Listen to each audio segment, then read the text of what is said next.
Thank you everyone for coming. Before I begin, I just want to take a moment to reflect. Tomorrow is National Truth and Reconciliation Day here in Canada. Waterloo is situated on the land traditionally cared for by the Haudenosaunee, Anishinaabe, and Neutral peoples. We acknowledge the enduring presence and deep traditional knowledge and philosophies of the Indigenous people with whom we share this land today. My name is Jason Thistlewaite. I'm going to be the moderator for the debate this evening. I'll do my best to ensure that the discussion is fair and that we are able to get through as many questions as possible. I was going to start off tonight by making a political joke, but realized that's dangerous because sometimes they get elected. Fortunately, as you can see here, that is not the case in Waterloo. Seated before us tonight are many of the regional candidates seeking election on behalf of Waterloo to Regional Council. Standing up as a candidate in an election is among the most noble and courageous acts of public service. So let's first give a round of applause to the candidates for coming up today.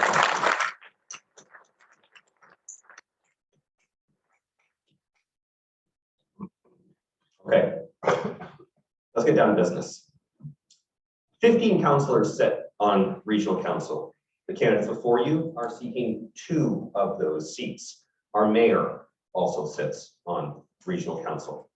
The region is our upper tier government and is responsible for many important policies that affect our daily lives, whether it's police, emergency services, waste, transit, and public health.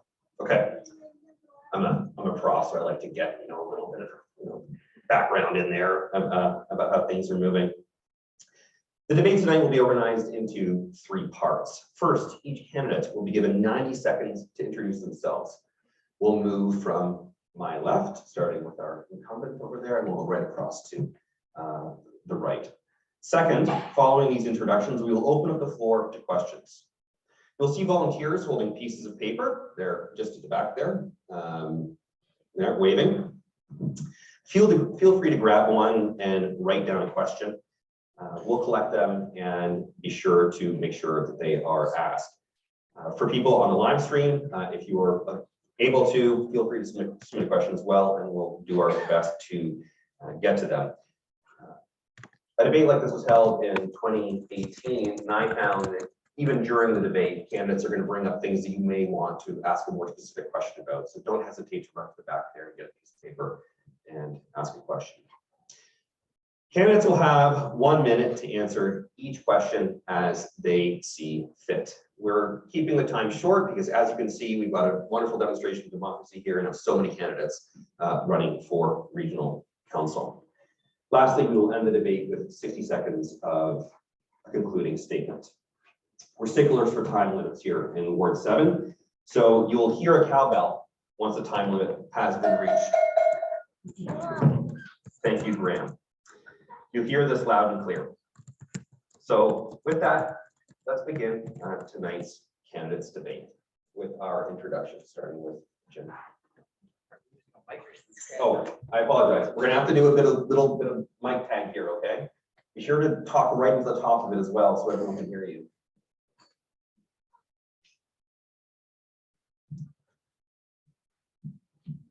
Thanks, Jason, and thanks to the Uptown North, McGregor and Mary Allen for hosting this tonight. Thank you for coming, and thanks to my 8 colleagues, I think, that are here tonight that have put your names forward to represent the city of Waterloo on Regional Council. I was born in Kitchener but raised in Wellesley, where I spent the first 20 years of my life. I came to Waterloo in the late 60s to pursue my career as a funeral director. Urban Good is our family business, where I owned and operated that for 30 years, and I continue to work there part-time. In the late 80s and 90s, I was a member of Waterloo City Council for 8 years. At the end of the 8 years, I decided it was time for other people to have an opportunity to represent the city, and so I decided not to seek re-election. I was chose to run for regional council in 2018 and was successful. Have enjoyed the last 4 years. It's been a challenging time for all of us in the community with COVID and some of the challenges we're facing. I chaired the standing committee at the region for affordable housing and homelessness. And if any of you think that that has been not a challenging job, you haven't been paying attention. It's a very complex issue. It's one that I feel very strongly about and committed to. And if I'm reelected, I would make the housing and the homelessness file another priority going forward. I consider myself a team player. I've tried to demonstrate that when I was working actively with my colleagues at the funeral home and any volunteer work that I did, and more specifically now at Regional Council, where we try and come to some kind of a consensus, create a collegial responsibility, and listen to the cowbell. All right. My name is James Ball. I'm 41 years old, and I've lived in Kitchener-Waterloo for about 41 of those years. I actually grew up just down the street on Dorset, and so living here all my life, I've seen a lot of changes, and I think there's a lot of things I'm excited about helping to make better in this community. I'm interested in things like transit and the environment, all sorts of stuff like that. And yeah, I've worked in IT for most of my career. So I did an ERP implementation where for an automotive company where you had to basically learn that whole business from top to bottom. So that was pretty exciting. And now I'm working at a medical imaging company, Canon Medical, over at the old Legion. All right. That's about it for me. I'll take some of his time. First of all, thank you, Jason, for moderating tonight's event, and to the neighborhood associations from Uptown West, Uptown North, the Mary Allen Neighborhood Association, and the McGregor Albert Association for promoting this event. And thanks to the fellow candidates who sit around this table with me. And thank you to the audience for showing interest in our upcoming municipal election. It's inspiring to see that democracy is alive and well in Waterloo, and great to see some familiar faces. I would also be remiss if I didn't thank Catherine, my best friend and wife, partner for 36 years. My two sons, Mike and Rob, along with his fiance Becky, and the newest addition to the Bolger clan, Austin Scott, who is probably the youngest member of the audience tonight. Along with my campaign manager, Patrice, and other friends who are here tonight for their support on this journey. It is greatly appreciated. My name is Jim Bolger. I'm running for Regional Council representing the great city of Waterloo. There are many challenges that we are facing in this region. But with all challenges come opportunities. My campaign priorities are the creation of an action plan, not a study, but an action plan to deal with the homeless, access to affordable housing, equitable access to health care for all our citizens, and advancing climate action and carbon emissions reduction in Waterloo region. I look forward to expanding on this action plan to deal with these real and imminent issues and challenges that we are currently experiencing in Waterloo region. The region and many of its municipalities within it are losing a large number of our political representatives. And I want to bring my proven track record and tangible experience to meet the challenges that lie ahead for Waterloo region. I was a former City Waterloo Councillor from 2003 to 2006, servicing the constituents of Columbia Forest, Clares Hills, Herbsville. Our council had to tackle dealing with the debt load following the Rim Park financing scandal, brought the new streetscape along King Street and Waterloo Public Square that we all enjoy today. And I currently built this summer. Just give me a second. That's it. Cowbell is ruthless. My name is Sean Zagin. I'm an author, social justice advocate, and motivational speaker. I'm running for regional council because I love this community. I earned my master's of social work through Wilfrid Laurier, along with my master's of divinity through Wilfrid Laurier. I have lived in this community for 10 years, and I love this community. I want to bring us from good to great. I work as a spiritual care provider and a registered social worker, and I am passionate about everything in the regional councillor's portfolio. I think that the regional council needs to represent accurately the diversity of this community, and I seek not to elevate one voice over another, but to make sure that everyone in this community has a voice. Thank you.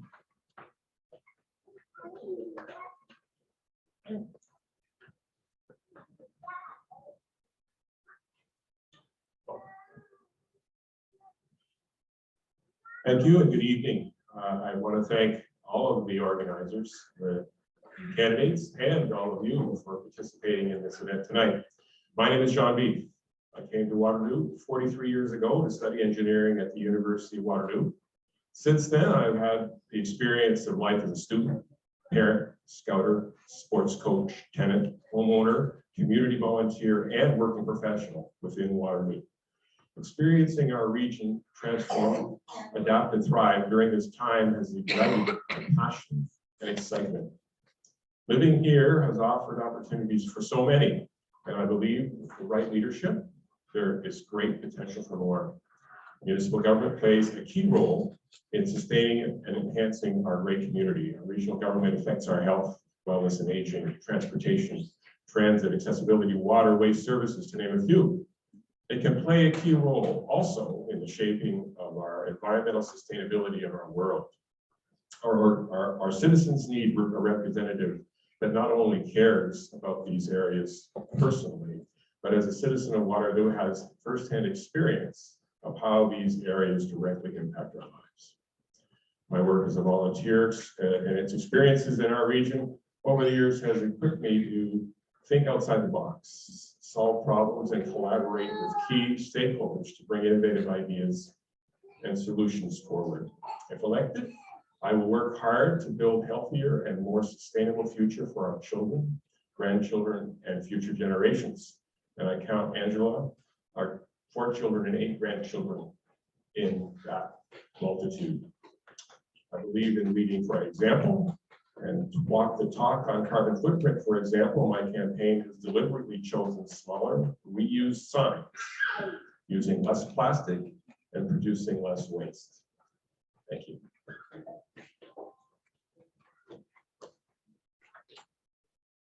Hi there, I'm Mark Fisher.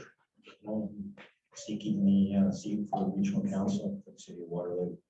I guess I'd like to start too by thanking those that have put on this event and promoting democracy.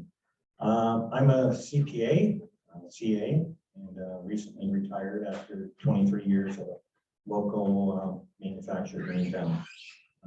Previous to that, I lived in the city of Kingston, Ontario, where I worked at KPMG for 14 years. I was involved there in numerous municipal audits, the local PUC, and a few other government institutions. I think we were known in that office for the MUSH sector, which is municipalities, universities, schools, and hospitals. I hold a BMath from the University of Waterloo. Although I was not raised in Kitchener-Waterloo, I have many ties here, as my parents were both born and raised here, and then moved away before I was born. But I have many relatives living here in the city and in the region. This debate will not only inform voters of your association of the backgrounds of all the candidates, but will also make the more informed decisions about who to support in this upcoming election. This debate also gives me an opportunity to get myself known, being a first-time candidate. I look forward to this debate and the opportunity to be able to differentiate myself from the other candidates and make me your first choice on October the 24th. For more information about me, check me out at my website, Mark for Regional Council, and that's all one word. And again, thank you for promoting democracy. Thank you. Good evening. I'm Gordon Garrett.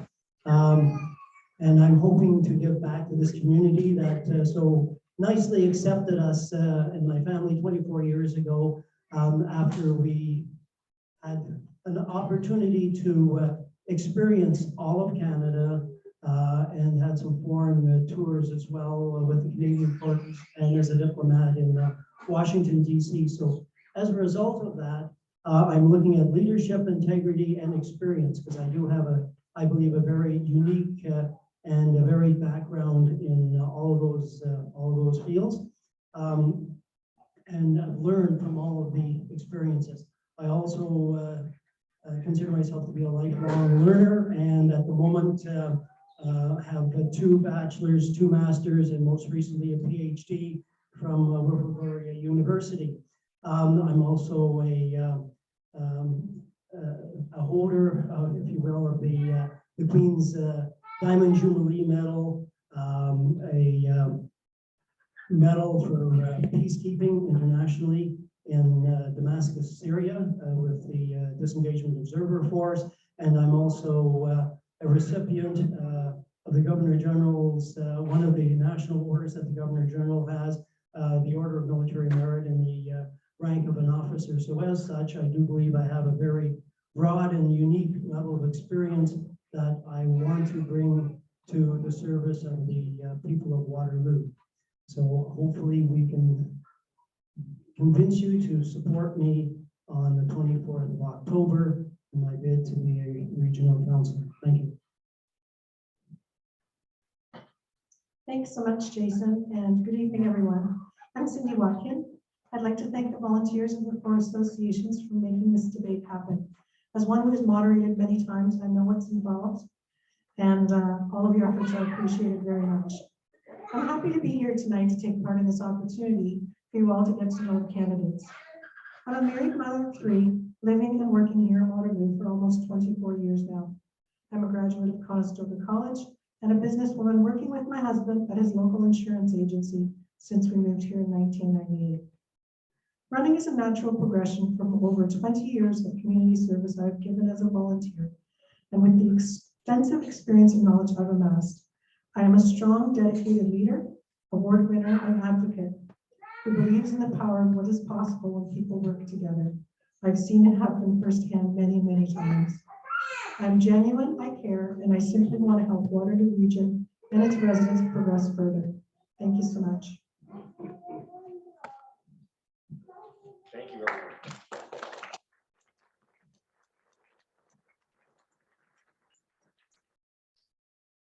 Thank you, everyone. So we'll do our best to run through these questions. First up, just one administrative point. Feel free to email questions if you'd like to waterloodebates@gmail.com, waterloodebates@gmail.com, and we will do our best to make sure that they are asked. To the candidates, if you feel as though you don't want to answer a question, that is fine. We have plenty of time, but otherwise we'll do our best to pass the microphone around so that you can address whatever questions you see fit. Our first question for tonight: why are you the best candidate for the regional councillor position? Whoever's near the mic, feel free to go ahead and start. I have extensive experience advocating at the provincial level for human rights and advocating for accessibility throughout the community. As I've said, I'm interested in not elevating my voice, or specifically that of people with disabilities, but advocating that everyone have a voice. And when we make decisions that impact everyone, I examine a cross-section of perspectives. My life experience and the virtue of having to rely on various support providers makes me very collaborative in nature and adept at recognizing the skills of others and drawing out everyone's potential so that the best solutions can be achieved. Thank you.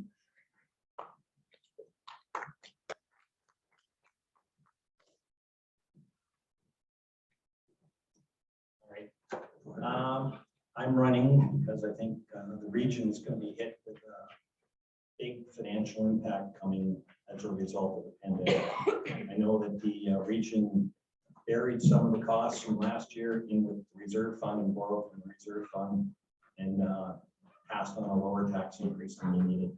But the pandemic has brought forward all the issues that we've talked about and it's been in the newspaper with regards to housing.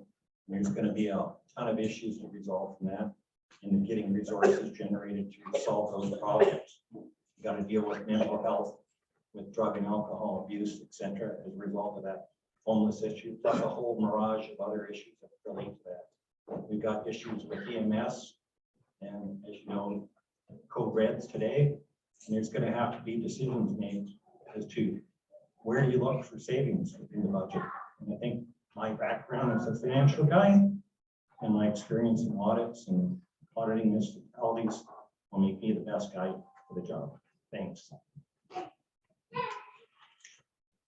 Why would I be the best candidate? I believe that I have demonstrated a passion for this region, and I'm very excited about having this region continue to prosper and provide great quality of life for its citizens.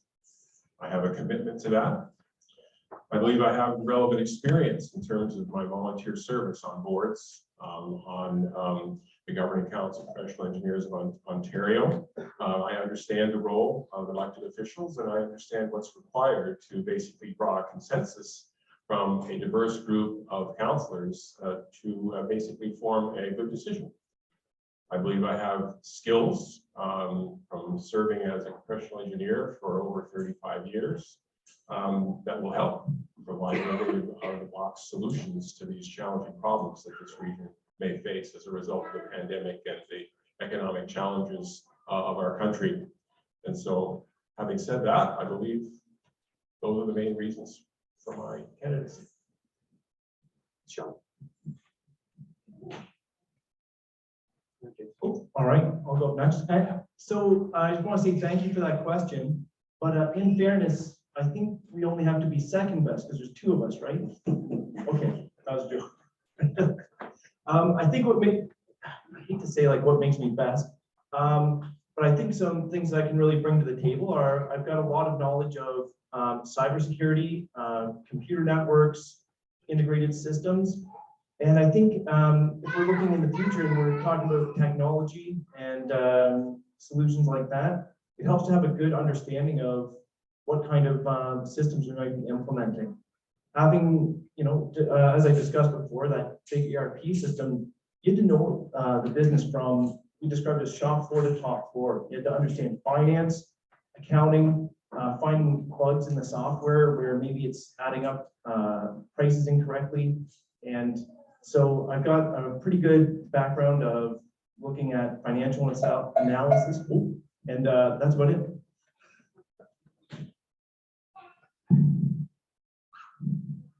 Thank you. I wouldn't want to be presumptuous to say I'm the best candidate. I think colleagues have demonstrated that they think they're capable. There are other people in the community that are equally capable. However, I do think that my small business experience in needing to meet a payroll and understanding what the costs are and things need to be controlled. I have an extensive history of volunteer work in the community. Most of it has been with the most vulnerable population, and I think that brings a certain perspective to the work that the region needs to engage in as it relates to public health.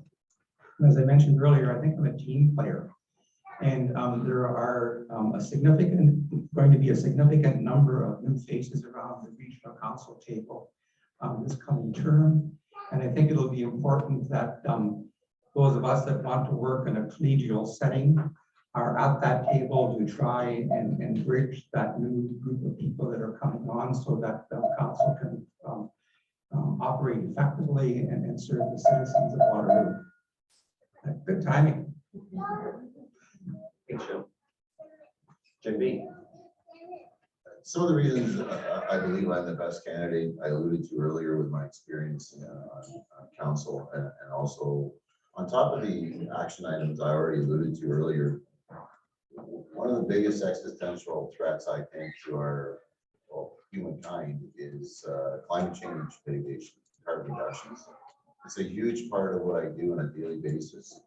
I'm an owner of Waterloo Energy Products, and we promote environmentally friendly and heating and cooling options. Since 2003, put in over 2,500 geothermal air source heat pump systems across Ontario, translating to over 12,500 tons of carbon emissions reduction on a yearly basis. I've also just been recognized Canada-wide and received an award for environmental leadership in the HVAC industry at the HRI conference in Ottawa.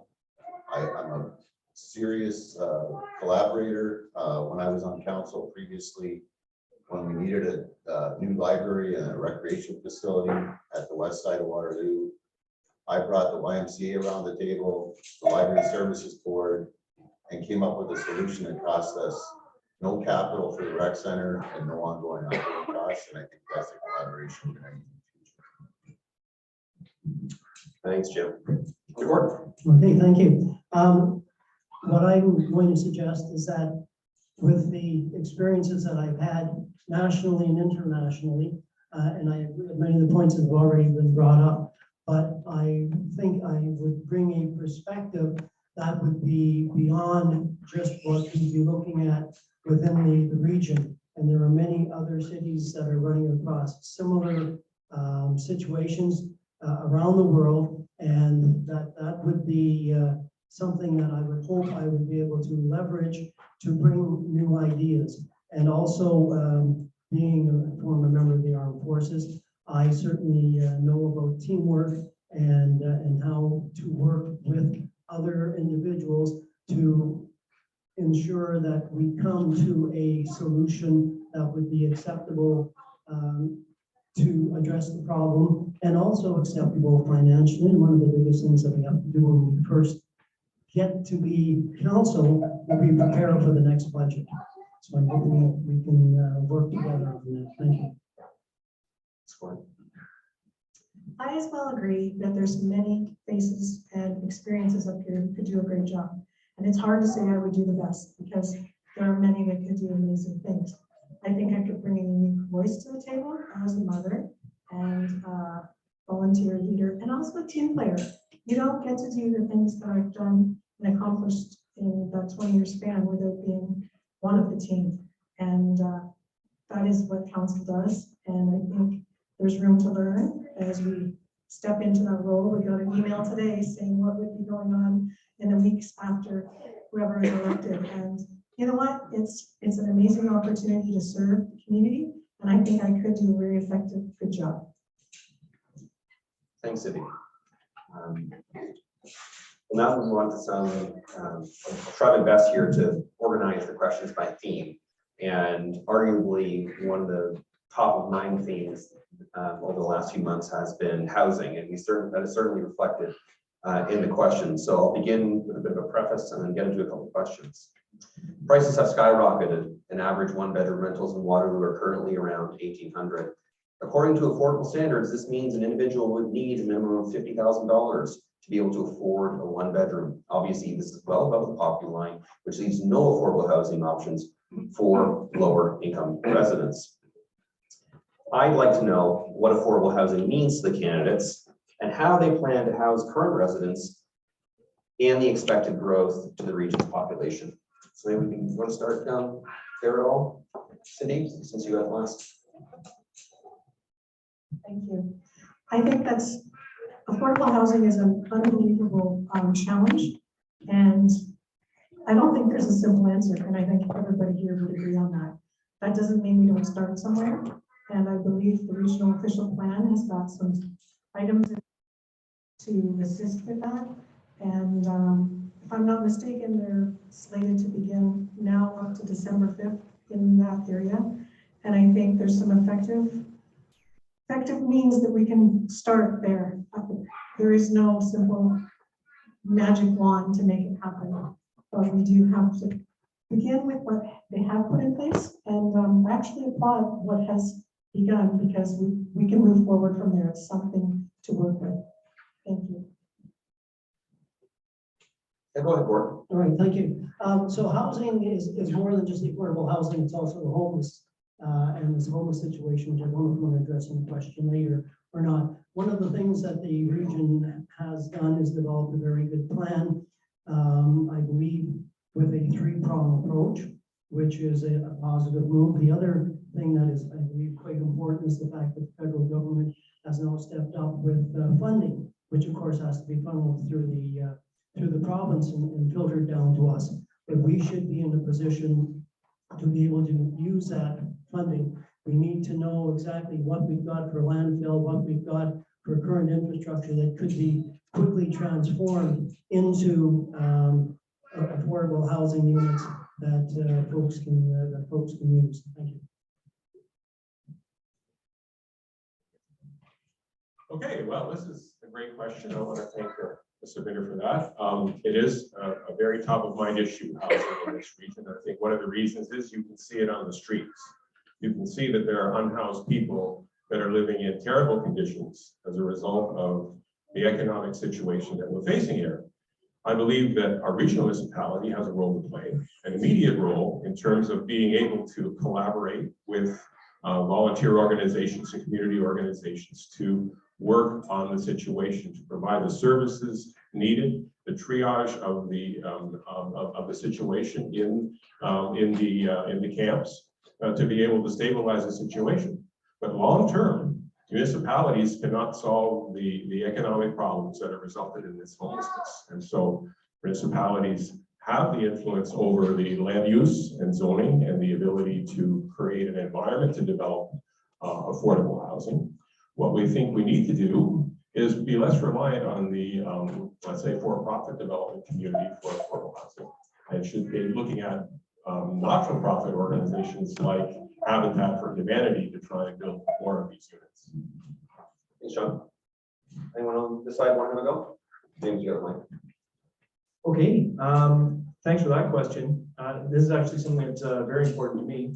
My dad over there, when I was growing up, he taught me that about 1 week's pay ought to be enough to pay for housing. And that's what you should be looking for when you're looking around.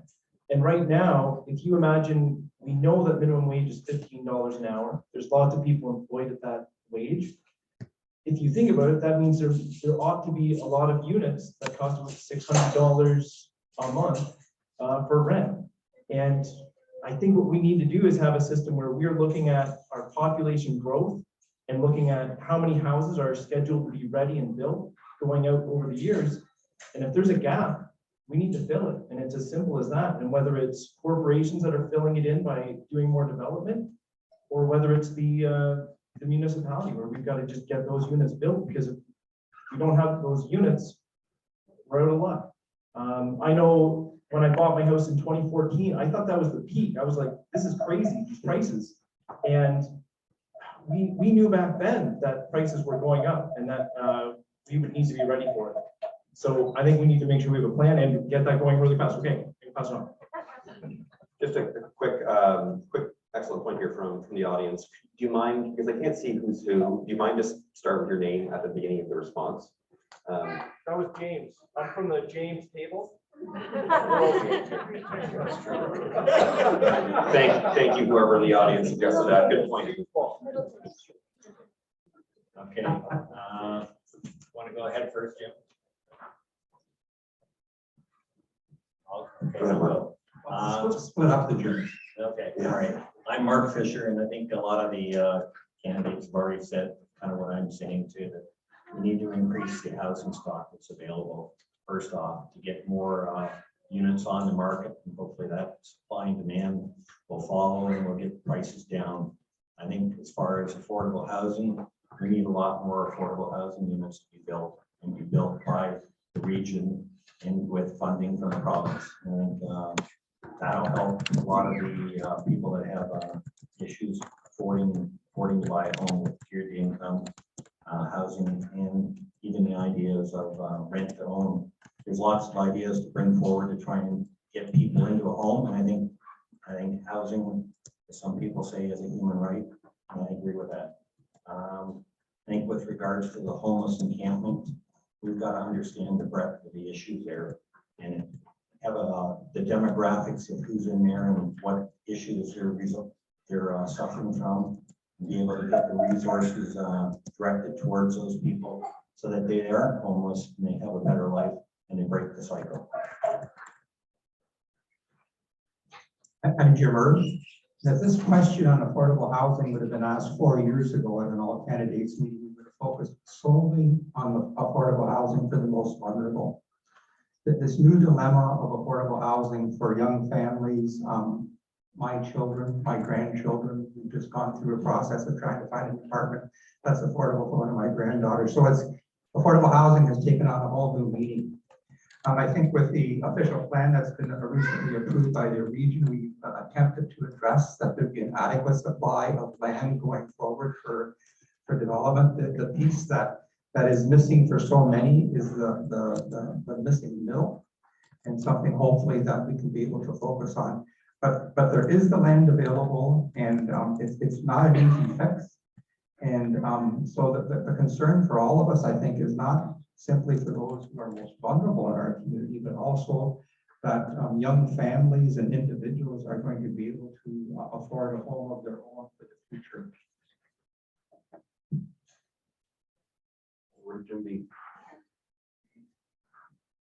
I'll just kind of limit, because we're pinched for time, to dealing with my thoughts on the homeless situation. So as a high level, I certainly suggest that all people in Region Waterloo deserve a safe place to call home.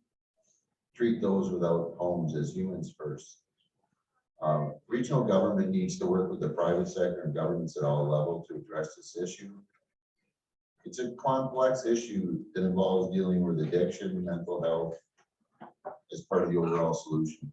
Working collaboratively with non-for-profit agencies such as the Working Center, the Mancini Family, House of Friendship, Habitat for Humanity, Waterloo Regional, along with the private sector developers and builders, can lead to the most timely and cost-effective solutions for a very complex problem. This is Chantalina, and I apologize for speaking so raspy. I'm going to try to be a little bit more passionate moving forward. I've been afraid of the cowbell. So, but I love this question because it highlights that affordable housing means different things for different people and different socioeconomic status and so on. My background in social work and spiritual care connects directly to the issues of poverty, homelessness, and addiction. So this is one of the problems that I'm especially excited to tackle. Now, the Waterloo official plan outlines some great strategies that we can use to abate the problem of housing and homelessness. I think in line with the official plan, we need to look at more multi-pronged approaches. So not only sanctions encampments, not only a better density, not only temporary housing, but cooperative housing, and there can be much more advocacy done with various levels of government, including provincial and federal, to look at things like the guaranteed basic income, so that homelessness is not as much an issue and is something that we can work towards solving through upstream resources. Thank you. Chantal, yeah, doing great with that cowbell there. I think everybody's gonna be afraid of that cowbell by the time we want to go. You keep me, I'm gonna hear it in my ears by the time I go to sleep tonight.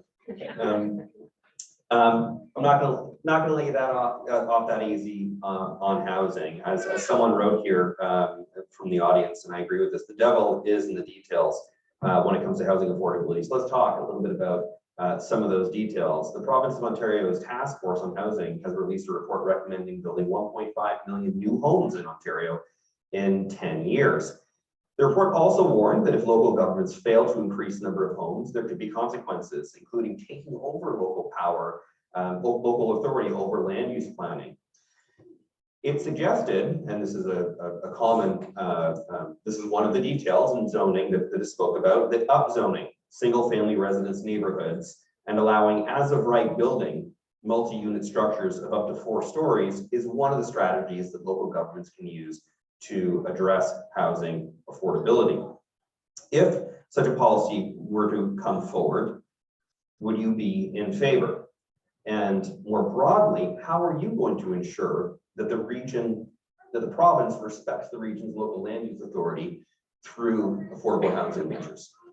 So 2 questions there, but yeah, really devils in the details, interested in that part on zoning and interested in your sort of response broadly to the province's task force goals. You want to take a chance at that? All right, thanks, John. Okay, well, that's another great question. And I'll answer I'll give my opinion on the second part of it first. And that is, our provincial government has been great at diluting the authority of municipal councils over the last 25 years. And so what we need to do as municipalities, through our participation in the Association of Municipalities of Ontario, or perhaps another organization, is call into question the wisdom of the provincial government doing what it has done to depower the municipal councils in favor of a huge centralized bureaucracy in the city of Toronto, and to be able to allow the communities to make sensible decisions that fit the needs of the people in that community to afford housing. But the second part of the question is, it's not a matter of simply building more homes. You have to have the economic basis for people to live in them. You need to have the economic basis for people to be able to afford to heat the home, to be able to afford to keep it in repair, to be able to afford to put meals on the table in addition to that. That's an economic problem that I don't think the municipalities should be the ones leading.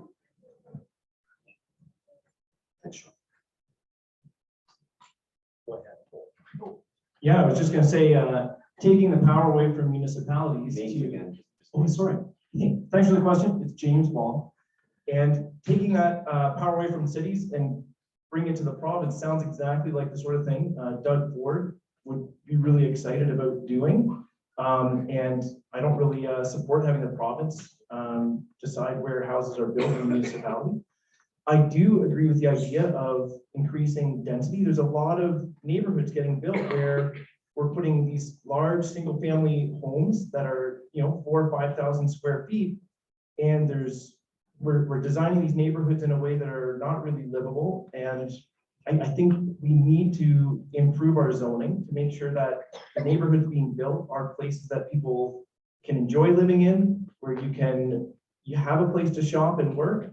And also that there's enough density that you can have some cheaper units in there that everybody can afford. So somebody working at the store next door can afford to live a few blocks away. I'm York, and we have to remember, of course, that municipalities and municipal rule is a creation of the provincial government. So we do have to work with the provincial government and not against the provincial government as much as possible. And what we have to try and do is, of course, get the funding that is being offered by the feds and by the provincials down to us and get our fair share, if not more than our fair share, by being prepared with a plan to go ahead.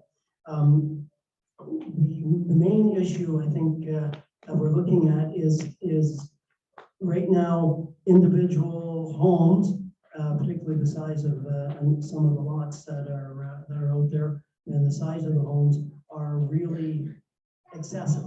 And if you look at what we have in a number of particularly European communities and elsewhere, apartment and apartment living is more than likely what we have to look at if we want to remain within our rural and urban roots. And just the height, you've got to watch the height of the buildings that are being built. Excuse me, thank you, I'm Cindy. This one is not an easy one to answer again. And I feel many different options are needed. Building more homes isn't a simple solution, especially when we have a crisis with people not being able to afford to live in these homes, or young people not being able to afford a mortgage or be able to pay the rent, as was mentioned earlier. I think a variety of options need to be the best answer, and maybe up is better. Like, there's been some great solutions and options, and I don't think it's a simple solution. And I hate to say that again, but it's the truth. Thank you. I'm Jim Erb, and whether we like it or not, a lot of the marching orders that municipalities have to live with come from the province. And so I do think we have to develop a collaborative kind of a relationship with the province to make sure that we're working hand in hand, even though we may not always appreciate what they're suggesting that we need to be doing. One of the issues I think we need to work at is improving the timing of when a developer wants to bring land on stream and how long it takes for the approvals to be granted by the municipality. So that's something I think we need to work at. We have to rely significantly on AMO, the Association of Municipalities of Ontario, to be a lobbying voice for us with the provincial government who represents the municipalities. We need to work at things like inclusionary zoning in our municipalities so we can address that missing middle that we're all actually that we want to have. Thanks for respecting the bell. Okay, Mark Fisher then. I think I'm the last guy, so I think the first question was, I believe the local region and municipality should control the destiny of our land development and not have it dictated by the province. But again, as Jim says, we have to work hand in hand with them. But I do agree with the long-term plan that's in place right now by the region to build up and intensify and really intensify along the LRT line. We spent, I think we're $3 billion and counting on the LRT with the idea of building along that line, and I think we've got to continue along with that path. But saying that too, we do need that missing middle and apartments and buildings built with 1, 2, and 3 bedroom units, and then also we need that stock of homes in the burbs, as they would call it, for the single family homes, which we do not have an adequate supply of. So I think we do need to improve the process both at the city level, the city of Waterloo, and at the region level to get these projects approved and online on a faster basis. Thanks.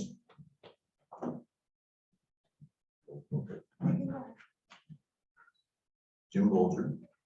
So first of all, I would like to say that we need to tackle the affordable housing to have the building and development community around the table. We can't do it in isolation of them, in my opinion. And we need to look at being innovative in our approach. Look at many municipalities throughout the country, and they've set up land trusts and land leases and prefabricated homes that can be built much more economically. I look at examples of Behringer Road and Country Squire Road. We have city municipal services running down the middle of those roads that border onto Woolwich, and it would be a easy thing to get the people who own those lands to open up the possibility of land leases, land trusts, and set up some more affordable housing opportunities for people. Not everybody wants to live in a 20-story condo in a 1 or 2 bedroom apartment. We need to have options for people, and that involves some single family dwellings, perhaps in what people want to refer to as the burbs. But we need everybody around the table to come up with that solution. I support maintaining, my name is Sean.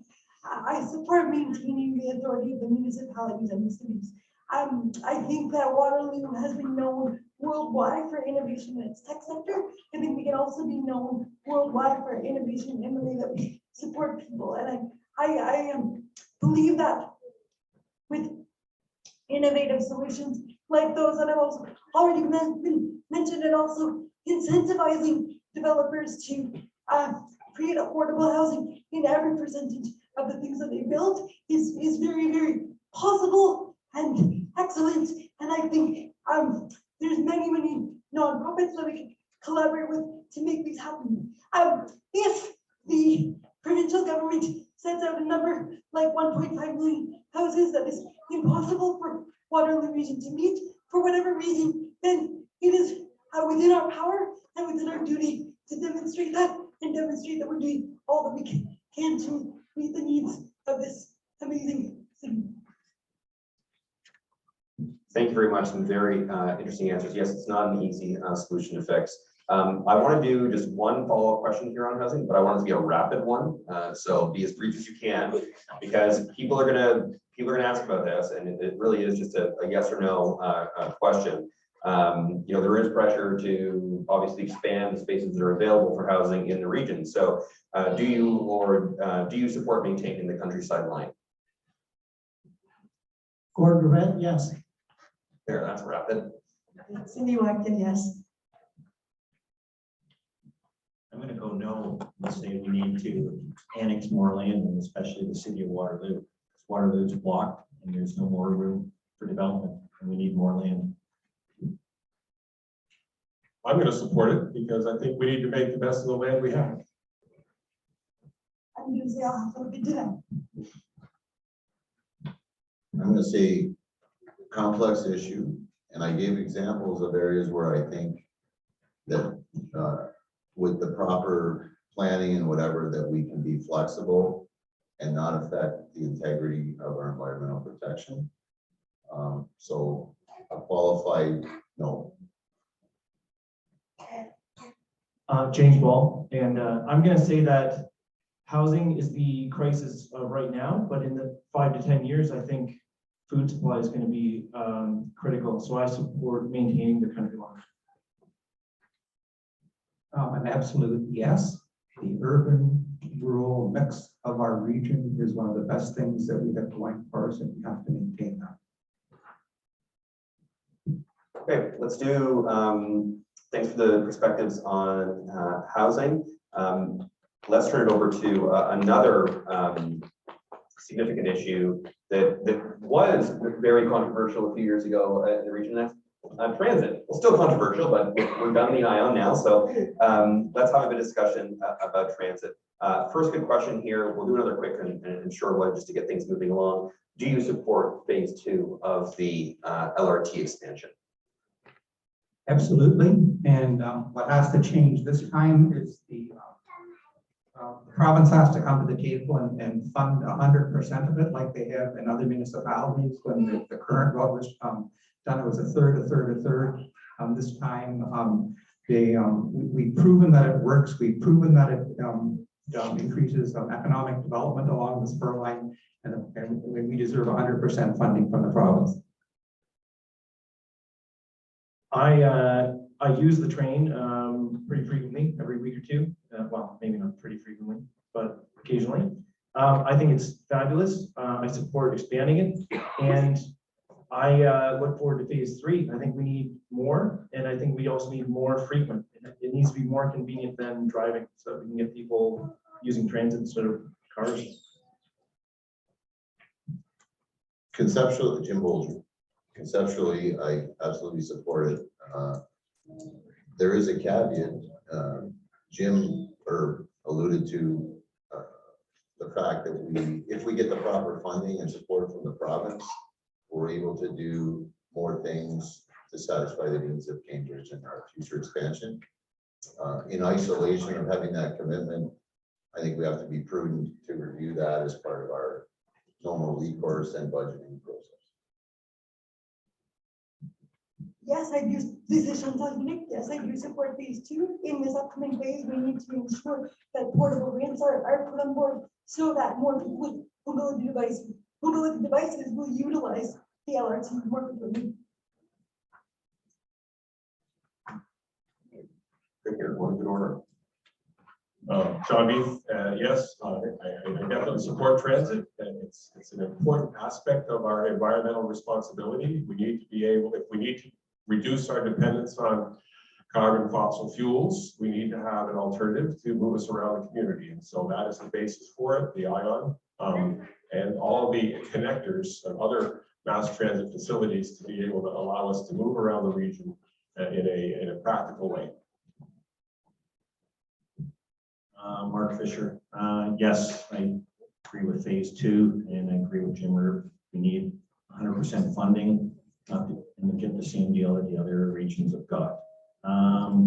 We need to increase more riders on the LRT and more riders on the bus line. But I think we also need to improve the efficiency in which the way the bus service runs. I think I understood when they put the LRT in that the the bus lines were to be feeding the LRT, and I'm not sure whether that ever happened. I know when my kids worked at Binghamton's and we live in Waterloo, it'd take an hour and 10 minutes to get from bus from there to Binghamton's. So it's totally inefficient. You need the buses to be much more efficiently run in conjunction with the LRT line. Thanks. And I basically support, as the others have suggested, yes, we do need to go with phase 2. Yes, we do hopefully get 100% funding. And yes, we do have to improve the feeder lines into it, more frequent and covering more areas. I'd like to throw out another one, free transit. And the reason I'm suggesting that is it is expensive, at least the initial outlook. There are a number of countries, or a number of cities in many countries around the world, and there's one out on the West Coast called Victoria, which is currently going through a planned trial to see if free transit will work. And we should be examining the results of that trial, because not only will it get more people out of the cars and onto transit, apparently, if you look at some of the countries, there are some of the cities that are doing it now, they're actually finding there are cost savings overall from their budget that can be gained from offering free transit to everybody. I agree as well, and I also think that funding, if we can get it at 100%, that's the key. And it also keeps us in line with guidelines in the official plan, which are there for a reason. And I trust in that. Thank you. Okay, thanks. We have a couple of different questions here on transit, and I just appreciate the candidates being quite brief and concise and clear in the responses on that last question. So I'll build off a couple of these questions and then try my best to mix a few of them together. Our region has made great investments and improvements to our local transit system, especially with the addition of the LRT. Service has generally increased with demand. However, those service increases have unfortunately not extended to Mobility Plus, despite being constantly at capacity. Residents with disabilities who utilize Mobility Plus are often unable to book specific preferred times, even a week or so advance. This affects medical appointments, employment, social opportunities, etc.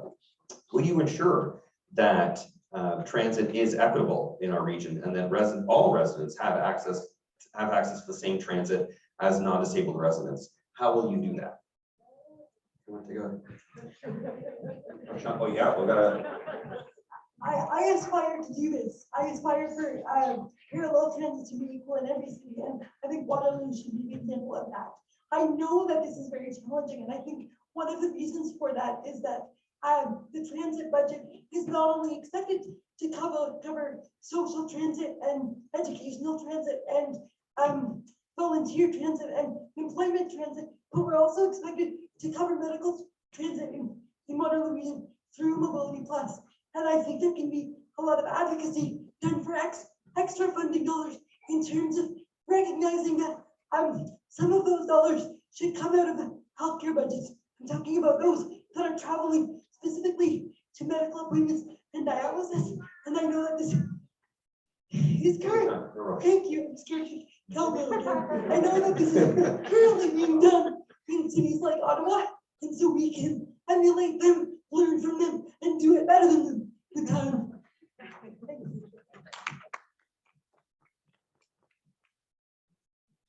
Anyone else want to discuss Mobility Plus versus equitable transit more broadly? Equitable anything is a virtue we should aspire to attain. Transit is no exception. I think, again, there's ways that we can collaborate on those type of challenges too, and that's with local cab and Uber organizations to try and partner with them to expand their services to include dealing with some of the challenges that people with disabilities experience. So collaboration is the key to try and come up with the most efficient and cost-effective way to do this and then everything.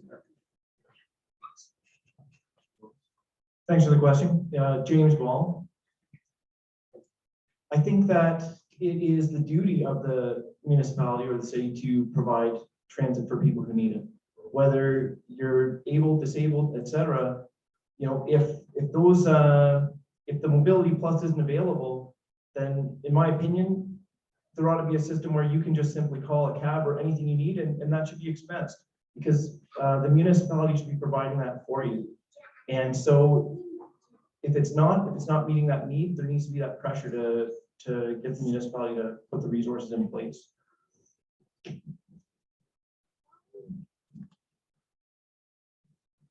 Jimmer, I think the region has recognized the significance of equity in transportation in the last number of years. We've made some changes in the last couple of years, but we haven't come nearly far enough. And there's a lot more work that has to be done.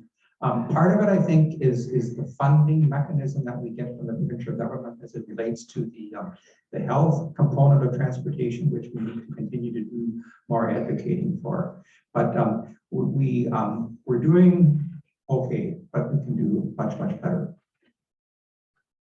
Anyone else? Okay, Mark Fisher. I agree with the statement. Yes, we do need more equitable transit, and we do need to actually increase the money and the revenue from transit. And I rebut Gord's comment about the free transit. I think we need to charge for it, but I think we need to get more innovative and ideas, etc., and get the ridership up. One of my things on my website said to with the bus shortage and the school boards is to get high school students to take the Grand River Transit. Just an idea I'm throwing out there to see if it sticks, and make money from the province, negotiate a deal with the province, get more money into the Grand River Transit. And then you can then expand and pay for a lot more things with regards to Mobility Plus, etc. Thank you. John Beef, I recognize the need for this as a vital service. It affects the quality of life of an important segment of our population in Waterloo. And but I'm at a loss. What I can say with the details would be to a solution. We've heard all the points relating to, well, it's got to be affordable. We have to be able to fund it, and perhaps our provincial government should be more forthcoming in that regard. Maybe there's an opportunity to run the service in a more efficient way. That's something that we can look at as well. I'm only hypothesizing, but given the opportunity to study the issue, I would do my best to find a way to make this work. Anyone else? Thank you, it's Cindy. There's so much positivity that's just come up here, and I have to agree. I have a daughter with a condition that's she's legally blind. So I understand exactly where the challenges are, and I know she has experienced those. So if there's anything we can do for actually everyone needs to have access, but especially those who are in a position that can't get in the car and drive or ride a bike or walk where they need to go, we need to make that happen. And I don't know how. This has been a great discussion, and I really think we're all on the same page. Thank you. In regard to that, I would just agree. We're all basically on the same page on this one. And thanks, Chantal, for leading the charge on this. All right, thanks for the responses. One final question on transit that did make a lot of news during the pandemic, in addition to, of course, the pandemic. What are your thoughts on cycling infrastructure on regional roads? There was a pilot, of course. Regional roads. What are your thoughts on cycling infrastructure on regional roads? Bicycling, bike lanes. Or go ahead, thanks. All right, thanks. The active transportation aspect is what we're talking about here. Trails for walking, bike trails, and we do need segregated lanes on the roads. And we did have a trial. Wasn't necessarily as well used as we would have liked to have seen, but we do need to have segregated lanes, and so I would support that. I do support it. However, I think there's a lot of people that don't, and I'd be interested in hearing what they have to say. Moving forward, there is a need for us not to be in vehicles and for using different ways of transportation. So we need to think about that, but at the same point, so yes, I do support it, but I would want to hear the other side as well.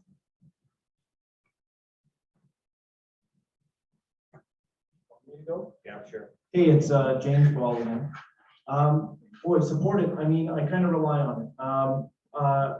I ride the Spur Line Trail every day to get to my office. I take my bike down there, and I love those new bike trails up down Herb Street. I really think we need to make sure that as we're adding this active infrastructure, we're ensuring that we're keeping peace with car drivers. We need to make sure that we're adding lanes in a way to where we can still maintain access with cars as well, mostly to not anger. There's a lot of drivers in this town.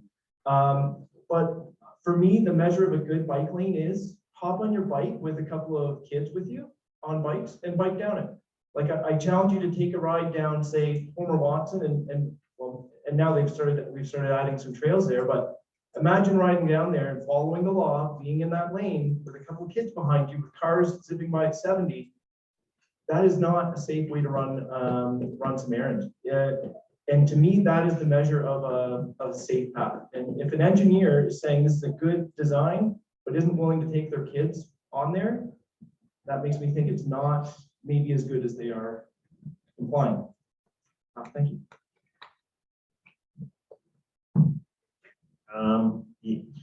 I guess maybe is my answer for cycling on regional roads. I know you go along Iron Needles. It's not ideal because there's a lot of traffic there. But then you look at something like Columbia Street where they've got the extra lane, and it's kind of hard to shovel in the wintertime. And I know along in Kitchener, you go along Queen Street or downtown where they've got the pylons. So there's a lot of cost to that for right now, what I think is a lot of low use. But I do agree with James that the separated trails and things like that are excellent. And I've gone down those a lot of times, and they are becoming better. And like even along Homer Watson that they developed along there is excellent too. But we need to do it in a cost-efficient way and not create problems for clearing snow, etc., and then have it used all year round if that's the ultimate goal. But I guess we need more study on it as far as I'm concerned. Thank you, Jean-Yves. This is a complicated issue. Personally, I'm a big supporter of a bicycle as a mode of transportation. And if I go back to 40 years ago, it was my only mode of transportation to get to the university from my place of residence. At that time, there were no bike lanes. And so you took your life in your hands. Fortunately, I wasn't killed. That's not a good I think that we need to diffuse the situation around bike lanes, because we put the bike lanes on the road. Now we have a war between the drivers and the bicycle riders, and that's not a good thing. So, I mean, if we look at the ways we can solve the problem, first, let's diffuse the situation. This is not a yes or no situation between cars and bikes. There must be a solution that allows us to coexist. If I look at the infrastructure in the Netherlands, it does so. In fact, there are more people that ride bikes in the Netherlands that actually drive cars. So it can work.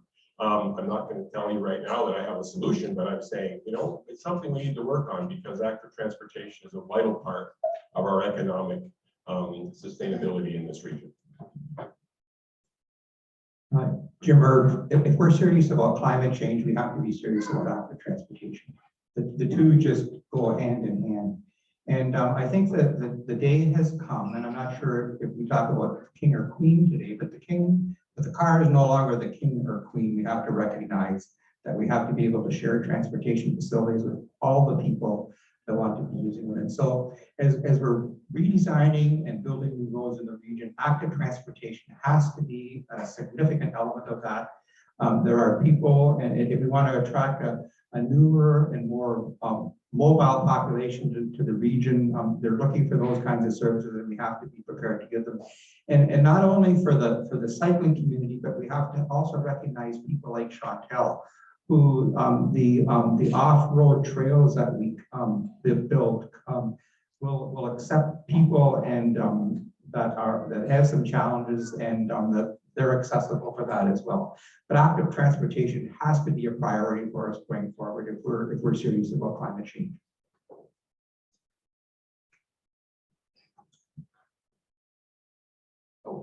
Jim Bolger. I want to start by saying I wholeheartedly support the enhancement of our multi-purpose trail system for cycling and walking throughout the region as a societal benefit and a means to promote health and wellness, along with passive transportations in our city and our region.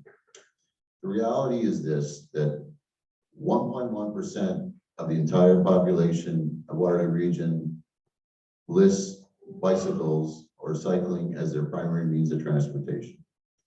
So as a carbon reduction tool, if we double the amount of people in this region that start to cycle as their primary means, which I don't think is really practical in our climate, quite frankly, would amount to 6,000 people. That would be an increase. When you look at the region of Waterloo, the best carbon reduction tool is to provide incentives for people to change their space and water heating as a carbon reduction tool, and it'll be a far better return on investment than cycling. And cycling on roads that are major arteries presents safety challenges. It presents challenges for snow plowing and real problems for a lot of our maintenance crews. This is a funny question to be answered because I don't cycle and I don't walk, but I do know the value of active transportation, specifically for people who don't drive or can't afford the bus or can't afford other transportation resources. Active transportation is excellent for the environment, good for community, and prior to this campaign, I didn't realize the dangers of people walking and cycling and riding their mobility devices all on the same trails. So I will second what someone else has said here, the need to study different lanes and so on and so forth, because it's only a savings for our community if we can do it safely. So we need to study more and make sure of that. Thanks very much. If I missed anybody, I think everybody's got it. Just a follow-up here to make this one another rapid response one. I don't know if you're going to be able to make it rapid or not, but the question just came in. I thought it was appropriate since we were talking about the ION. The LRT has no easily accessible washrooms. Politicians say too expensive, too many problems. Ottawa and other cities have washrooms for its LRT. What is Waterloo region missing? Yes. Anyone want to comment on that? I think maybe the solution is putting the bathrooms on the LRT, or maybe the solution is making public bathrooms accessible near LRT stops. Now, keep in mind your LRTs and any bus stop, garbage cans, they've taken them all away. You can't even put your garbage away safely. So like I'm going, like what's going on here? And then you wonder why there's litter all over the place.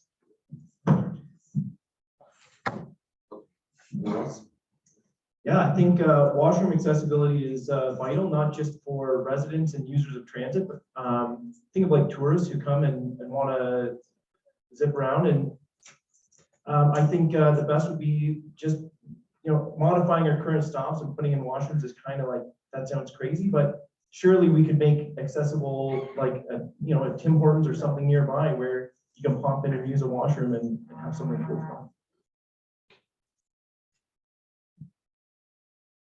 Okay, great. Jimmer, I think I know where the question came from. I've heard it before, and I don't have an answer. I don't know why, when the LRT was designed, why washrooms weren't part of it, and I can honestly say I don't know if that's anticipated in the design for phase 2. So my concern would be that with any public washrooms, there's always the issues of ongoing maintenance, use of them, and but I also recognize it's a service that we need to provide. So how's that for an answer not knowing, or political answer not knowing? Let's get it done, folks. Anyone else? You want to finish off? Oh, sorry. It's a lot of Jims and James over there. On my left.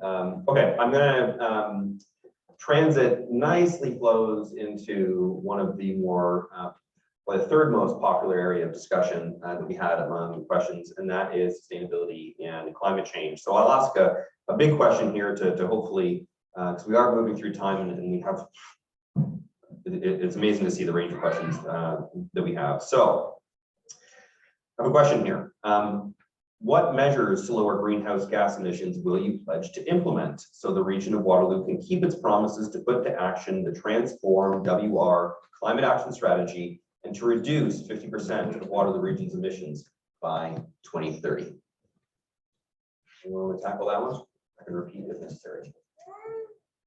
Go ahead, Gordon. Okay, Gordon Rat, basically get people out of cars and into public transit or into active transit is probably the biggest thing that we can do. The other thing is support items like the heat pumps or wind and solar generated electricity. That would have a very big effect, and it's something that we would be able to handle at the regional level with the proper consultation and support of not just the provinces, and that's financially, but also private and non-public supporters of improved methods of electrical production in particular. Thank you, Cindy. I'm going to keep it brief because I'm not an expert on this, and I would have to do a lot more research. But I do think the cycling is definitely one step in the right direction. If we can move forward, then it's what we decide. And I also think, if I'm not mistaken, the new the bus maintenance facility is for electric buses that we are getting, and I think that's a great step forward. Thank you.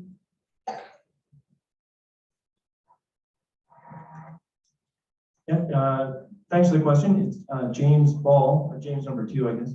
And I think there's a couple of prongs we would need to take. Like, it's a big issue and it affects almost every industry. Every efficiency we can make can help with climate change.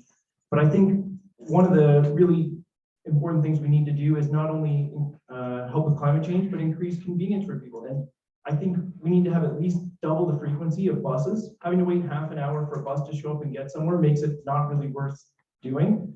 And we need to make transit cheaper than cars. So if it's not free, which I think would be awesome, we need to be making it kind of like $1 a trip, because I can hop in my car if I want and just drive across town.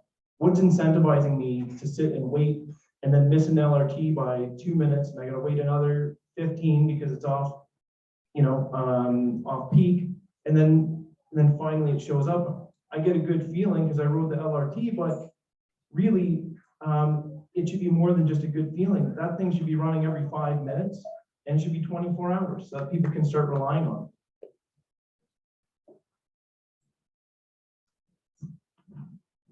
I think, Chair Murr, for those of us that are honored to be elected to Regional Council, we have to hold council to the commitment we made in approving the climate action plan.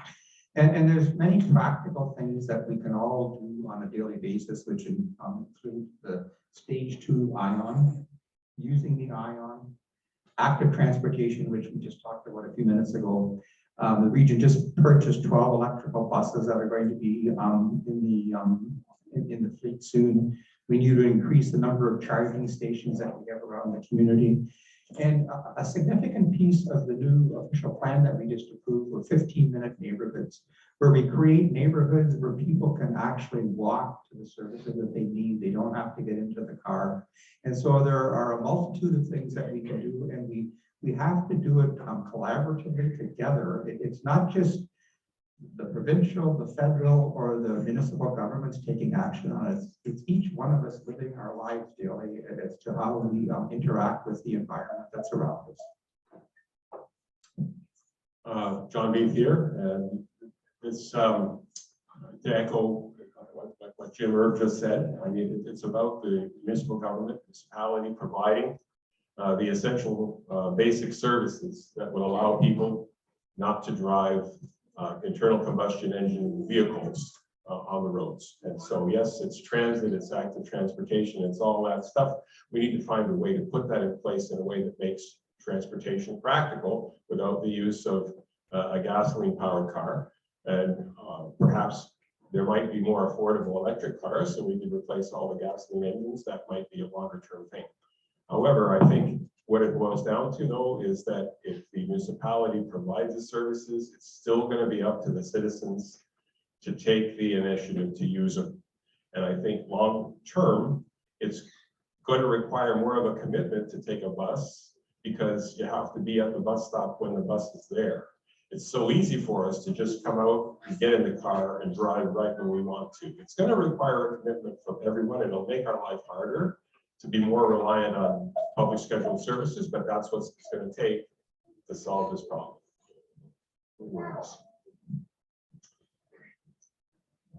I could have a 10 or 15-minute speech on this because I'm immersed in this so much. As I alluded to earlier, 1.1% of the population currently lives bicycling as a primary means of transportation, and James is one of them.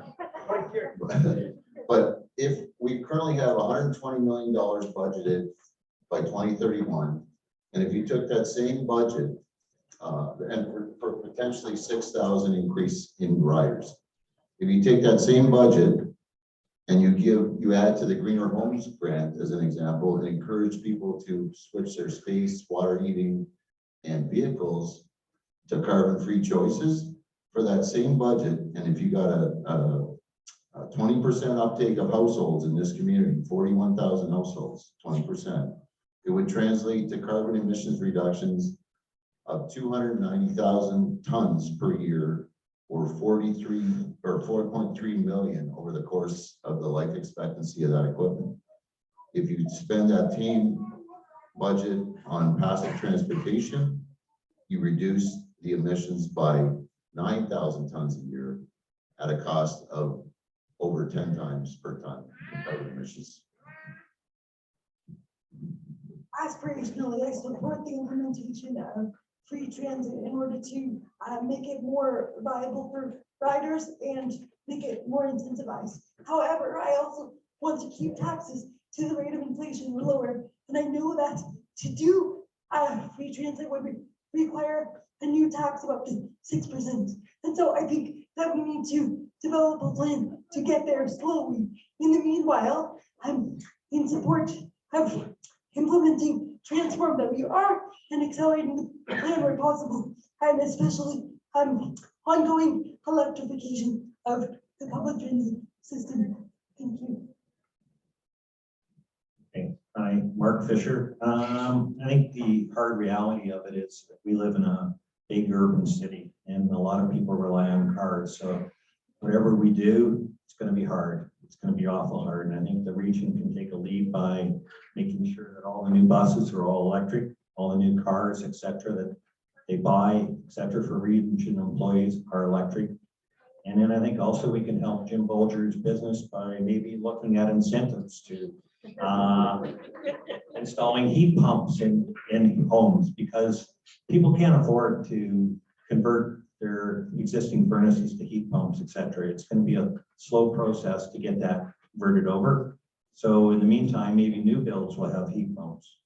But just for humor, me being a CA and wanting to put myself to sleep at night, I read my magazines every once in a while. And there's a company called Carbon Engineering in Vancouver, BC.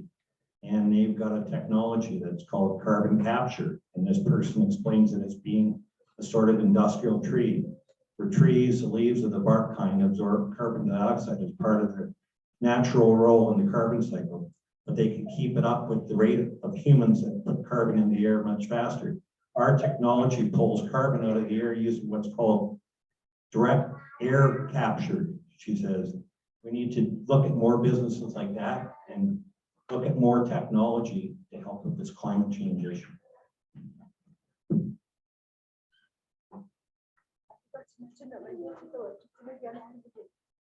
Yeah, Chantal, you were definitely far more than net zero in your mode of transportation. So go ahead and admit, because you're in a negative from that perspective. Okay, Thanks for the very thoughtful answer. Certainly a challenge for local government to be able to tackle some things as significant and essential as climate change. We have a number of questions about regional services, so I want to go through a few of them, and we'll first start with a big area of service during the pandemic, and that's public health. I felt the same way about the pandemic, myself and my kids too. So let's start with this one. Our region has a huge shortage of family doctors. This has many downstream costly effects and a significant impact on our already burdened hospitals. What will you do to attract more family doctors and keep them here? Anyone? Go ahead. Mark Fisher. I attended a seminar, got to be 10 years ago, with one of the political parties and the Ontario Minister of Health. And we talked about the doctor shortages and the current funding arrangement for doctors. And I think that whole funding arrangement for doctors needs to change so that you're working on that pool system whereby you've got your pool of doctors and you got to use your doctors within that group. And as soon as you go outside that group, it costs the system more money. And they don't allow new doctors to come into the group without paying a certain amount of funding towards it. So it's very, very costly. So I think we've got to work with the province and get them to change the funding model to attract more doctors and more doctors available for every person that wants one. Because I think that's key to everybody's health, is that you've got somebody to call and you don't show up in the emergency room looking for healthcare, because healthcare isn't in the emergency room, it's with your doctor. Thanks, Mark. Go ahead, Jim. Jim Bolger. All residents in regional Waterloo need access to equitable health care. We need to ramp up our efforts in conjunction with the Chamber of Commerce and other community groups to attract and retain doctors, nurses, healthcare workers to ensure everybody has access to wellness and healthcare. We need to work with all levels of government on a mechanism to recognize international certification of doctors, nurses, and healthcare workers from professionals who are coming to Canada as immigrants. We need to implement a competency test that allows these new immigrants to confirm their abilities without the need to start over from scratch. We need to encourage the provincial government to repeal Bill 124, limiting healthcare worker salaries to 1%. It's ridiculous when the inflation rate is at 7 or 8.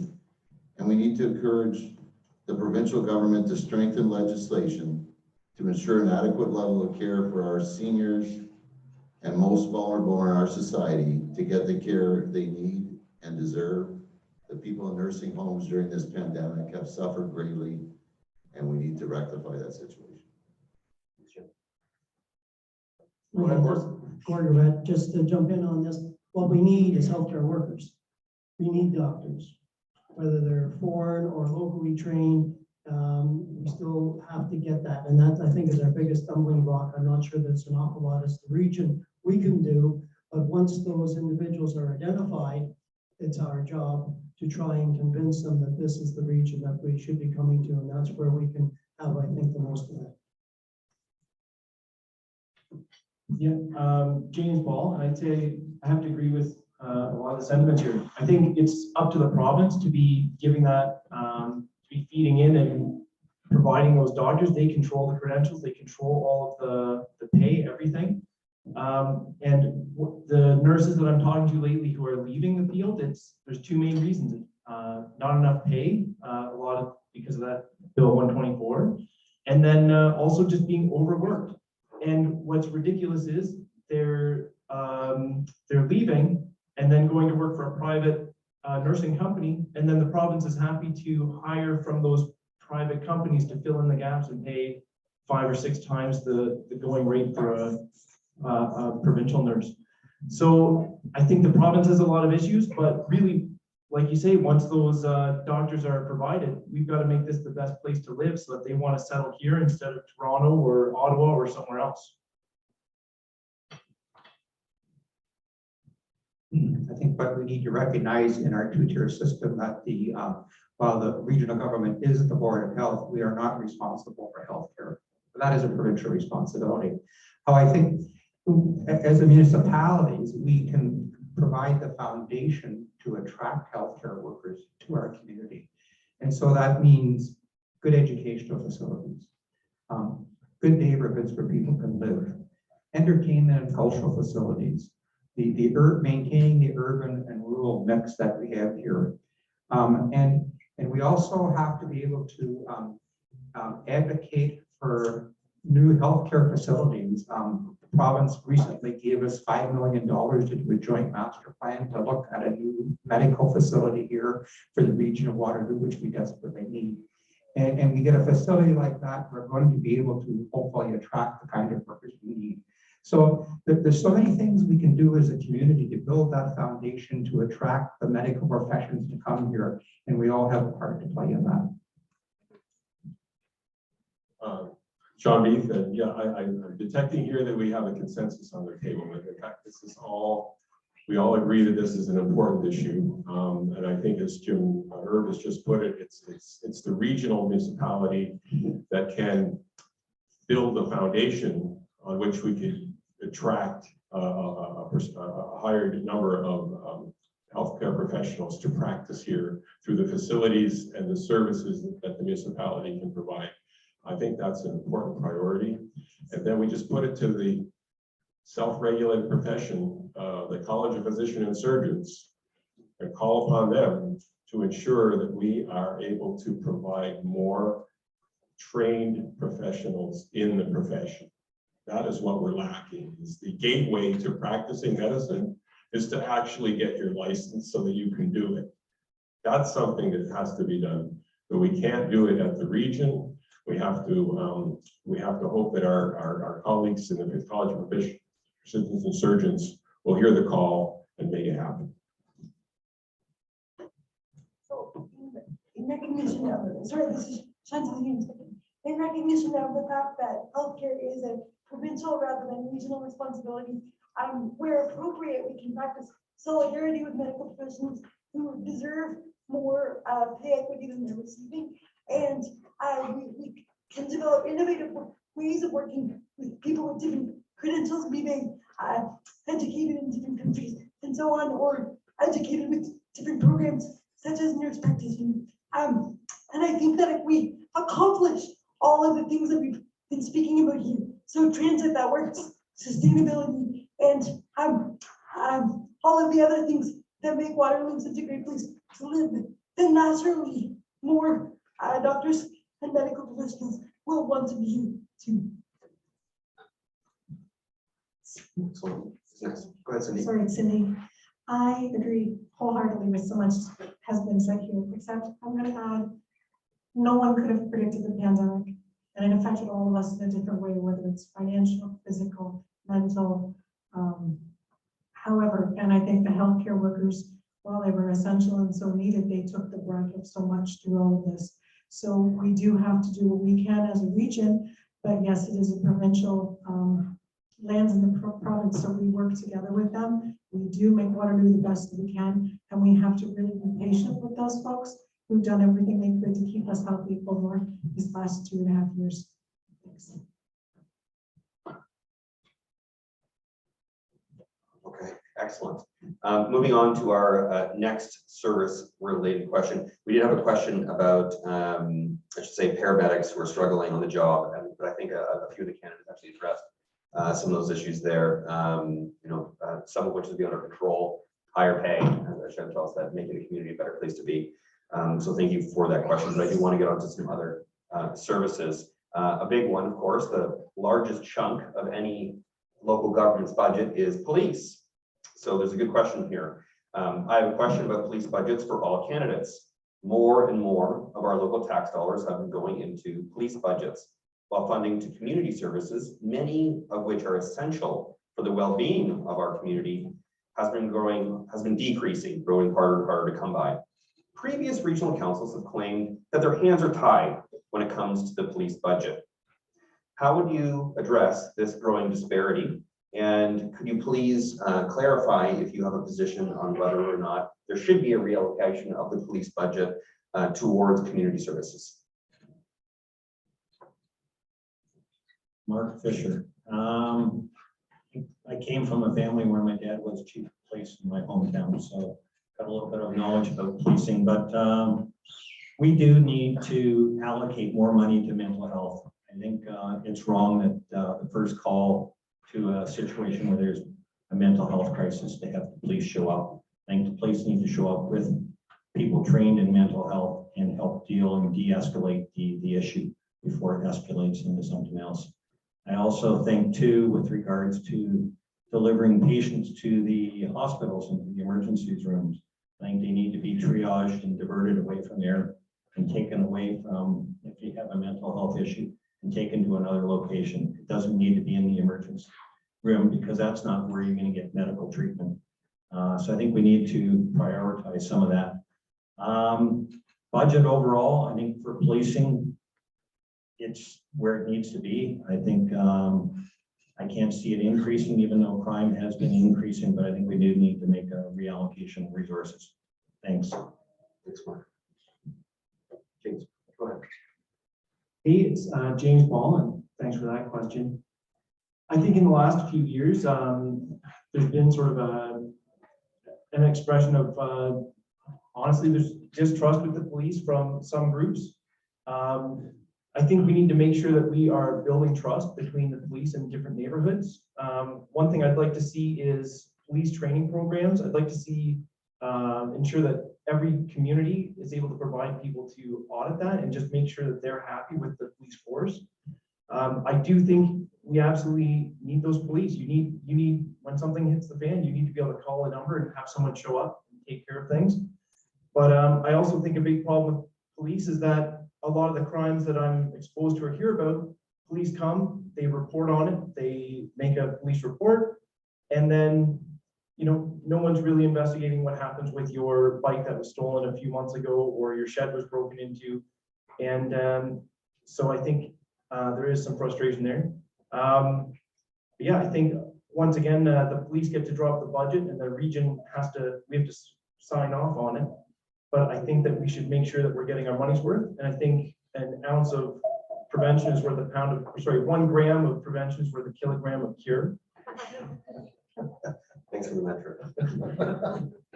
All right. And so I think we'll pass over. Started hearing that cowbell. Jim, in 2021, if you were living in the region of Waterloo, your taxes increased by 3.2% from the region. 1% was for the services that you use every day. There was another 1% levy that was there for affordable housing, which I hope the council will be committed to keeping on again for the following year. And 1.2% of it was for policing. It's the biggest single item in the budget. It takes up 17% of the global budget of the region, which is then followed by transit, which is 15%, sewer and water 12%, and it goes down.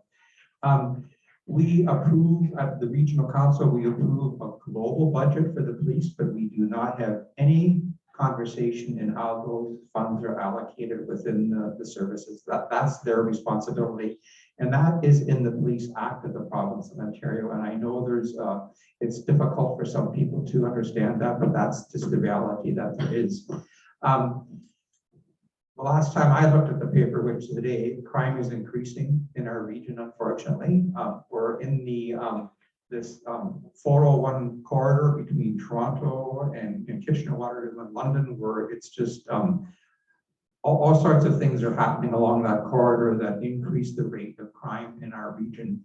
And so a lot of the things that we're thinking that maybe the police shouldn't be doing, like mental health and other upstream initiatives in the community, are health related again. And we can't blame everything on the provincial government, but they do have a responsibility to look after some of those services. And a bit of a pet peeve of mine has been the rebate that so many of us got on our license stickers.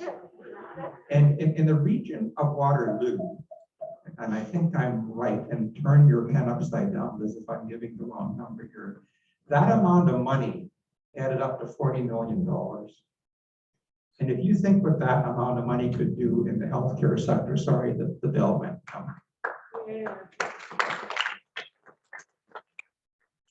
Anyone else on reallocation of police budget? Yeah.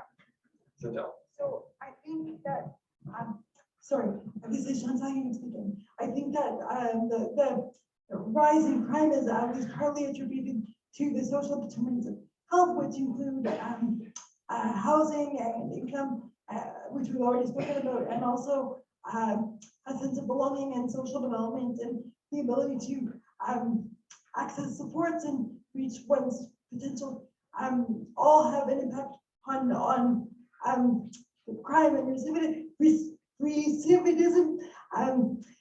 So I think that if the region strategized and or implemented more programs directed at each one of the social determinants of health, that would reduce the strain on policing. Also, as has been mentioned, I do believe in collaboration between police and mental health crisis workers so that those in mental health crisis can be safely served. Now, I'm not convinced though that this requires reallocation of the police budgets. There may be other funding that we can lobby for, and again, we need to make sure that things are funded by appropriate sources. And so looking at the most efficient ways to use each budget rather than putting everything into one budget. Thanks, Chantal. John Beef here.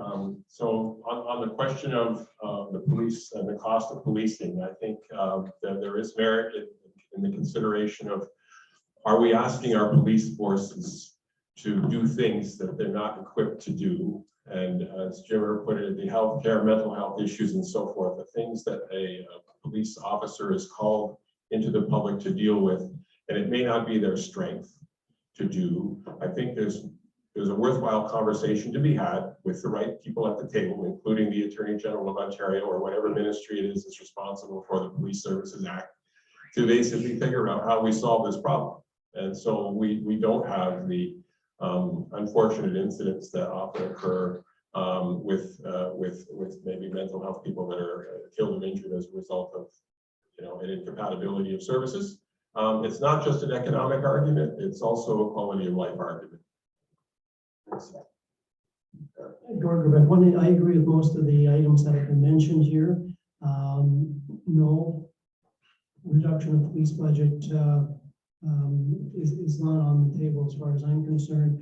What we do want to look at, though, and this is the suggestion that we throw, is triaging the calls as they come in as best we can. We may be able to do a better job of that. So instead of sending the police out for every emergency call, it may be more appropriate to send out a healthcare worker, a mental, somebody with a mental health capability.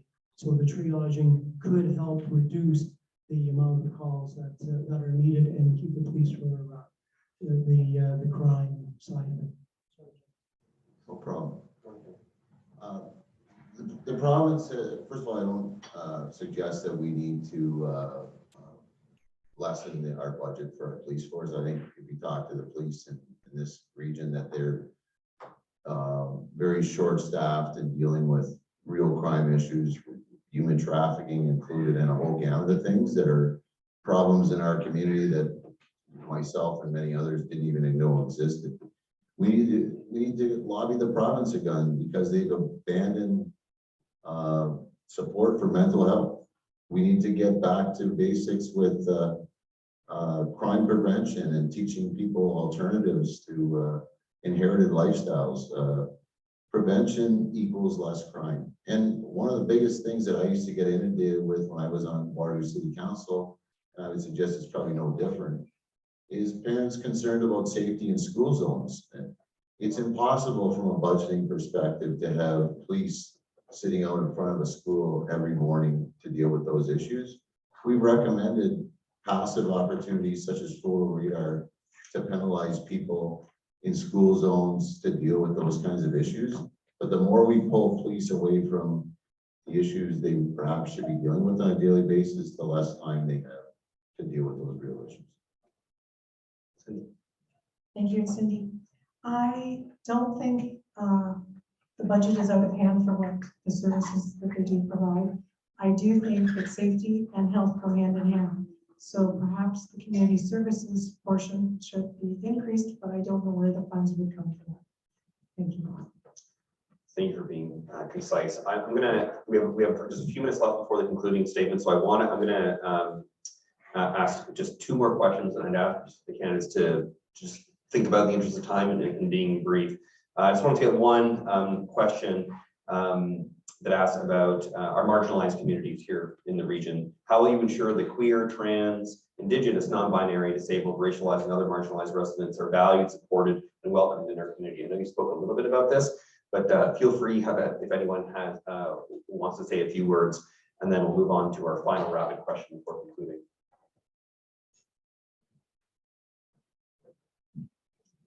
Happy to repeat too. Hey, everybody, James Ball again here. I think where I would start with in the region is just something kind of simple that is really frustrating to a lot of people, which is just washrooms. In our building codes, we say, you've got to have male and female washrooms that are shared. You've got those doors a little bit off the ground, and everyone's worried about privacy. What I'd really like to see is a building code where we have inclusive washrooms. Like if you go to, say, Aver, right? You go in, everybody's got their own stall, their own washroom. You don't care who the person is next to you. You just use the washroom. Everybody's equal. Everybody's included. I'd like to see something like that, and so I'd be pushing for that to be put in the building codes as much as possible. Or we more public bathrooms, yes.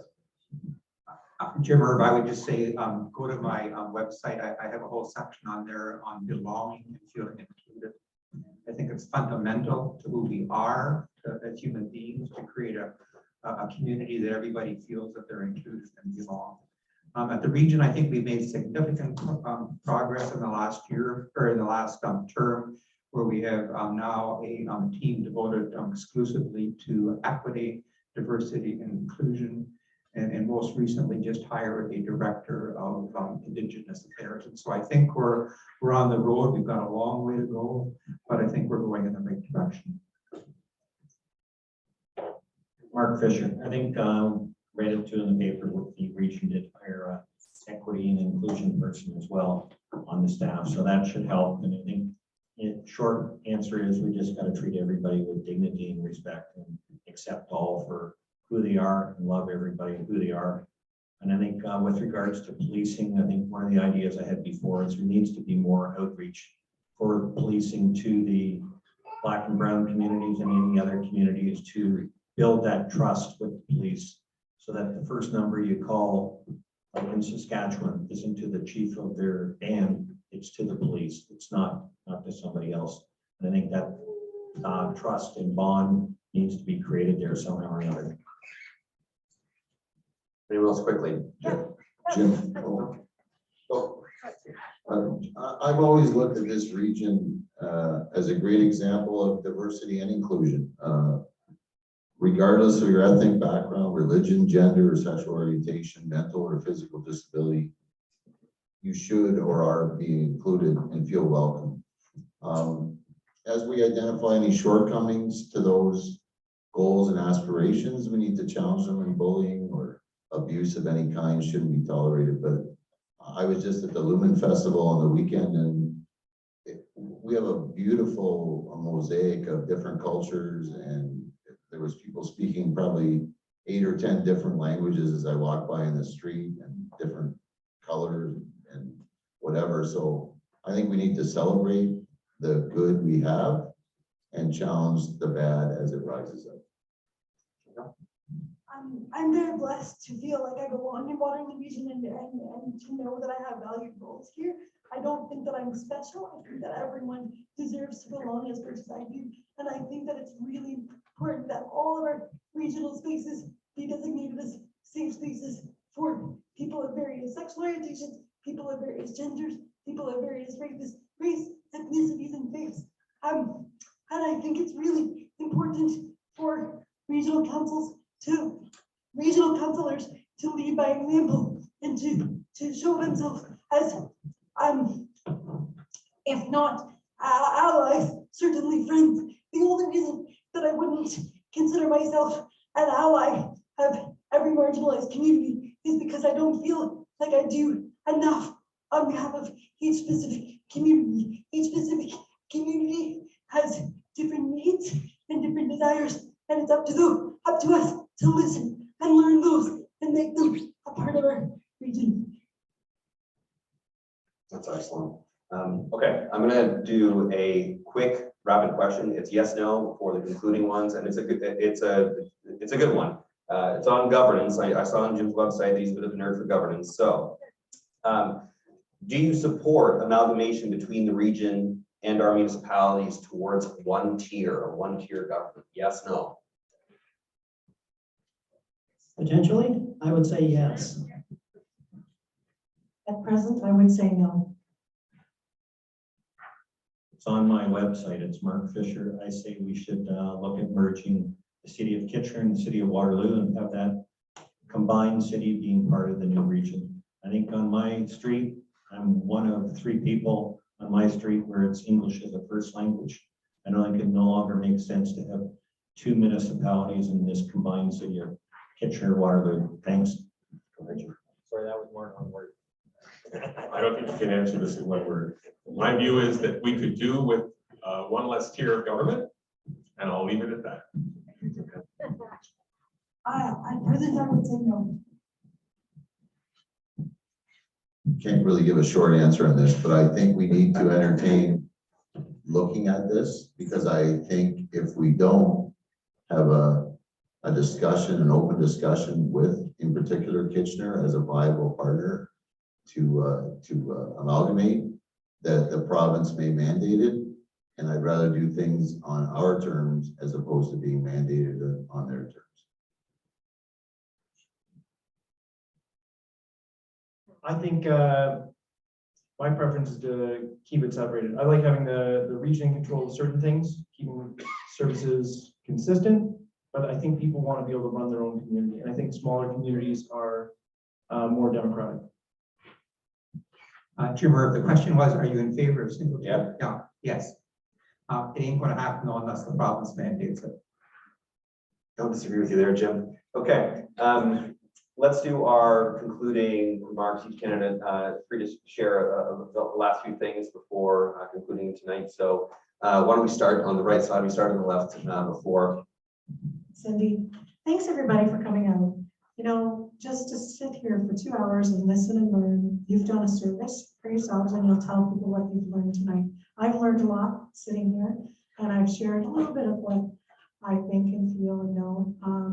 But that doesn't mean we don't learn as we move on every day.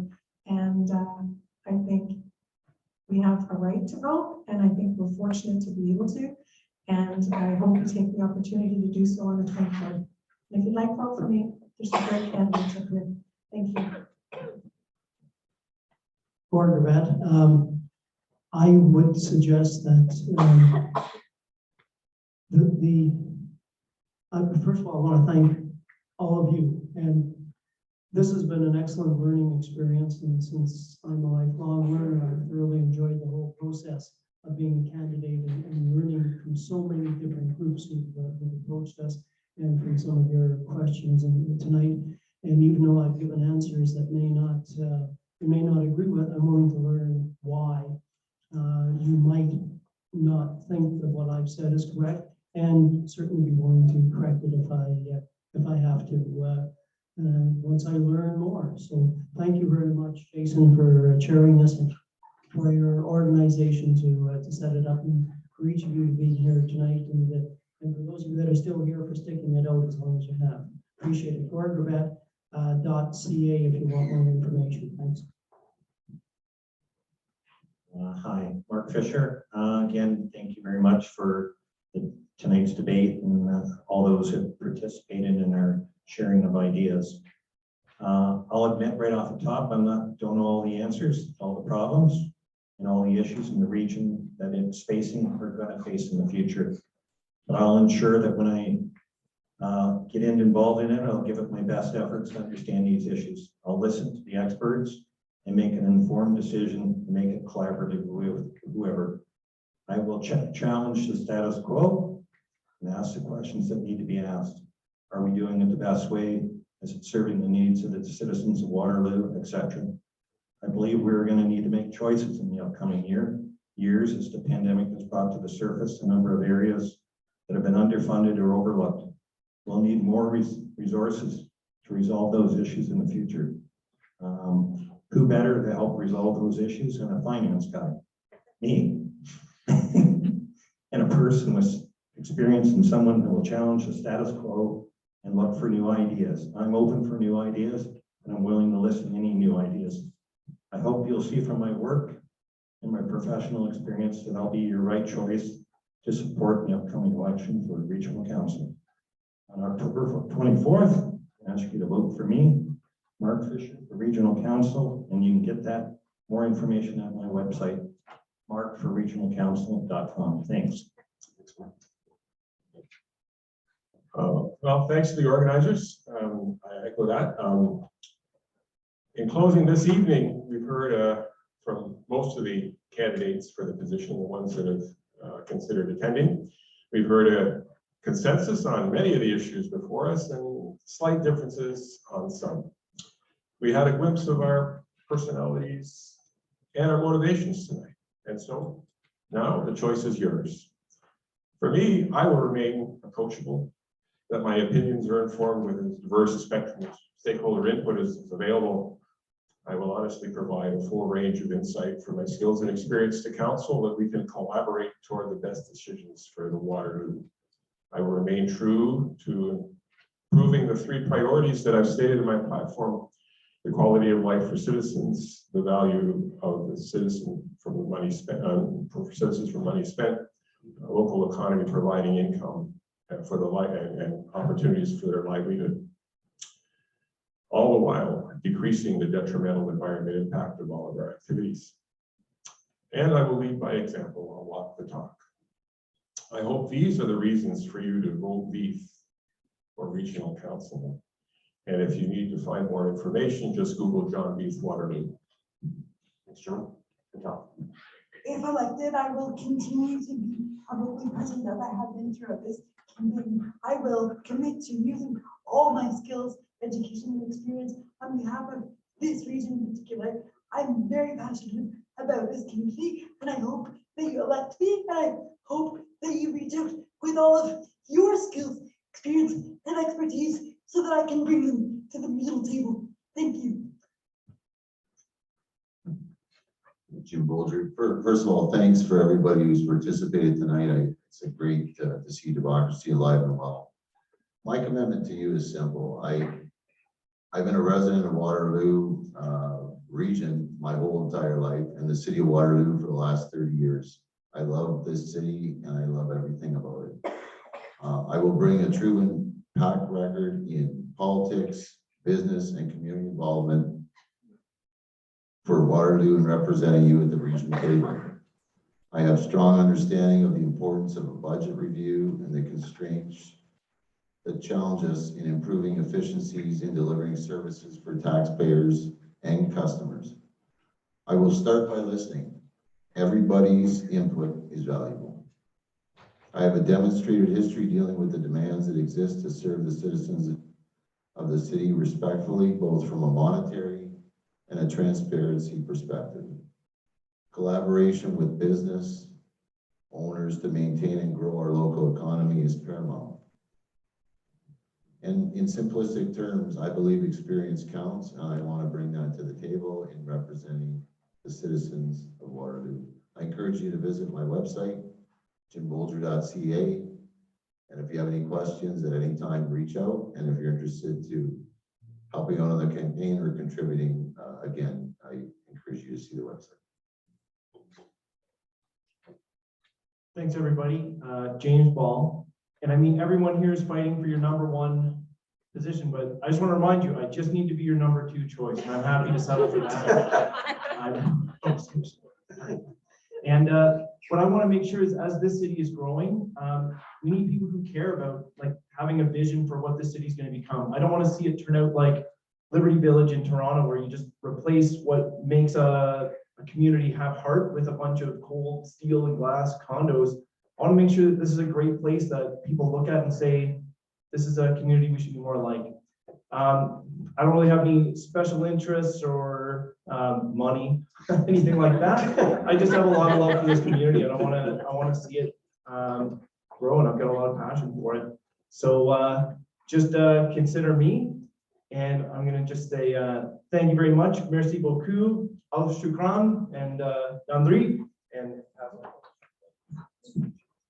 Is he Deutsch? Thanks to everybody for participating. When I ran for Waterloo City Council and when I ran for Regional Council 4 years ago, I tried to convey that I wasn't running with an axe to grind. It was that I thought I could contribute. And I sensed that from my colleagues up here tonight, that this wasn't a night of regional bashing. It was an acknowledgement of the good community we live in. And I commend you for that and for wanting to make the region a better place. I said earlier, I consider myself a team player. I think that's important that we work in collaboration to create a better region for everyone. I commit myself to do that. Promises are easy to make.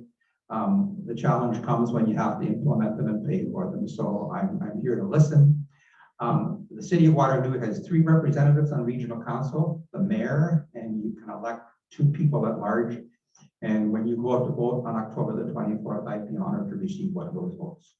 Thank you. Thank you all to all the candidates in your concluding statements. As a local candidate recently told me, democracy is work. Everyone here in the audience, the candidates, and especially my fellow volunteers are doing it. So let's give a round of applause to everyone here for that.